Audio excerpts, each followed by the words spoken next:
पराने रीलवे स्टेशन की एक शाम,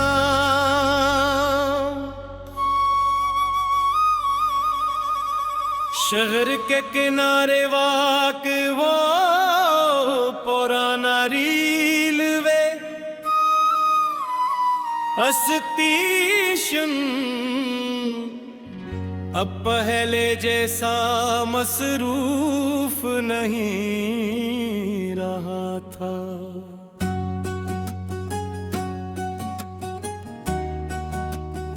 कभी यहाँ लोगों का हुजूम हवा करता था, मुसाफिरों की आवाजें गूंजती थीं, चाय वालों की सदाएं सुनाई देती थीं और रेलगाड़ियों की सीटियां फजा में एक अजीब सा जोश पैदा कर देती थी।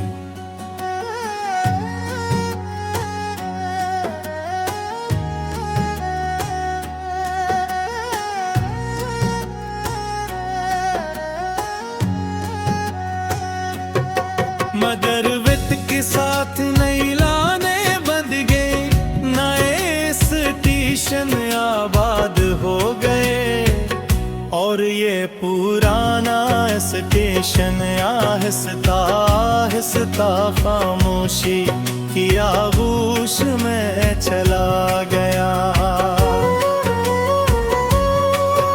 इस शाम में वहाँ मौजूद था,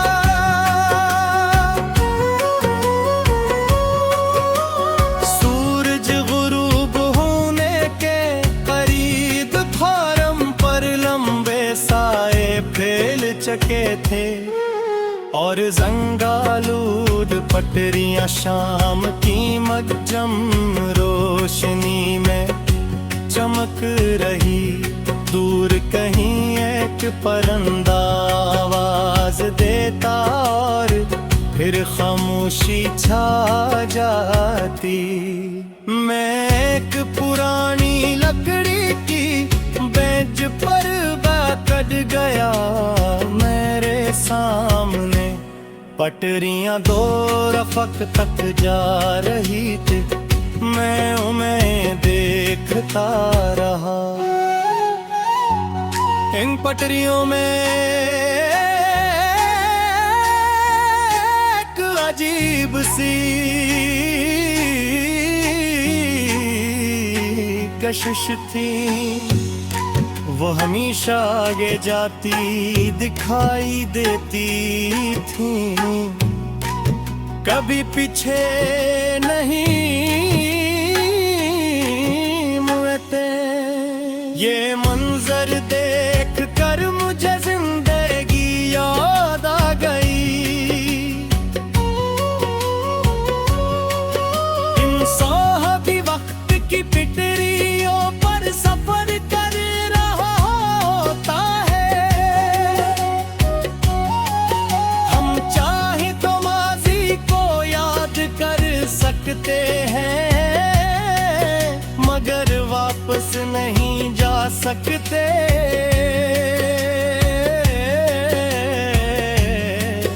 हम पुरानी यादों को महसूस कर सकते हैं, हम पुराना ही दोबारा जिंदा नहीं कर सकते। वक्त की गाड़ी हमेशा आगे बढ़ती है और शायद यही इसकी सबसे बड़ी खूबसूरती भी है। मैंने अपनी जिंदगी के कुछ पुराने लम्हे याद किए, वो दोस्त जन के साथ घंटों बातें हवा करती थी, वो दिन जब मुस्तकबिल एक राज लगता था, वो ख्वाब जो रातों को जगाए रखते थे। कुछ ख्वाब हकीकत बन गए, कुछ रास्ते बदल गए और कुछ लोग सिर्फ यादों का हिस्सा बनकर रह गए। पहले मुझे ये तब्दीलियां उदास कर देती थीं,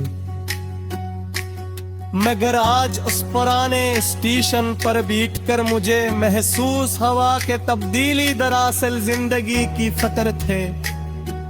अगर सब कुछ हमेशा एक जैसा रहता तो शायद तरक्की मुमकिन न होती। दरख्त कभी बड़े न होते, बच्चे कभी जवान न होते, और ख्वाब कभी हकीकत का रूप न धारते। हवा का एक झोंका आया और प्लेटफार्म पर पड़े सूखे पत्ते हलने लगे। मैंने निगाह साहे था, वो खामोशी से एक जगह से दूसरी जगह जा रहे थे।